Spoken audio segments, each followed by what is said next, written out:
നിർമ്മാതാവും നടനുമായ സൗബിൻ ഷാഹിറിന്റെ പറവ ഫിലിംസിൽ നികുതി വെട്ടിപ്പ് നടന്ന ആദായനികുതി വകുപ്പിന്റെ പ്രാഥമിക കണ്ടെത്തൽ. മഞ്ഞുമൽ ബോയ്സ് സിനിമയുടെ വരുമാനം കേന്ദ്രീകരിച്ച് നടത്തിയ അന്വേഷണത്തിലാണ് ഈ വിവരങ്ങൾ പുറത്തുവന്നത്.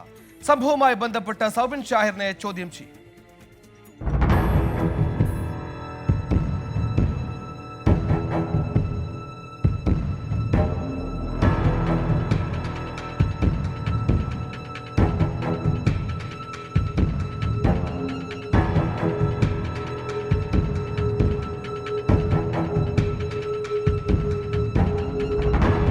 മഞ്ഞുമൽ ബോയ്സ് സിനിമയുടെ വരുമാനം സംബന്ധിച്ച സംശയത്തിന്റെ അടിസ്ഥാനത്തിലായിരുന്നു ആദായനികുതി വകുപ്പിന്റെ പരിശോധന നടന്നത്. സിനിമ 148 കോടിയിലേറെ രൂപ വരുമാനമുണ്ടാക്കി.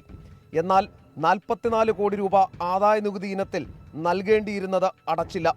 32 കോടി രൂപ ചെലവ് കാണിച്ചു. ഇത് കള്ളക്കണക്കാണെന്ന നിലപാടിലാണ് ആദായനികുതി വകുപ്പ്. നികുതി റിട്ടേൺ സമർപ്പിച്ചിരുന്നില്ലെന്നും ആദായനികുതി വകുപ്പ് പറയുന്നു. മഞ്ഞുമൽ ബോയ്സ് സിനിമയുടെ വിതരണവുമായി ബന്ധപ്പെടുത്തിയാണ് ഡ്രീം ബിഗ് വിതരണ സ്ഥാപനത്തിലും റെയ്ഡ് നടന്നത്.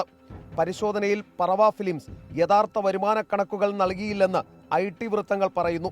പണം വന്ന സോഴ്സ് അടക്കം പരിശോധിക്കുമെന്നാണ് ആദായനികുതി വകുപ്പ് പറയുന്നത്. ഇരു നിർമ്മാണ കമ്പനികൾക്കും കേരളത്തിലെ ഒരു സ്വകാര്യ ധനകാര്യ സ്ഥാപനമാണ് പണം നൽകിയതെന്നും ഇതിൽ അനധികൃത ഇടപാടുകൾ നടന്നിട്ടുണ്ടെന്നുമാണ് ആദായനികുതി വകുപ്പ് സംശയിക്കുന്നത്. എസ് ശ്രീകാന്ത്, 24, കൊച്ചി.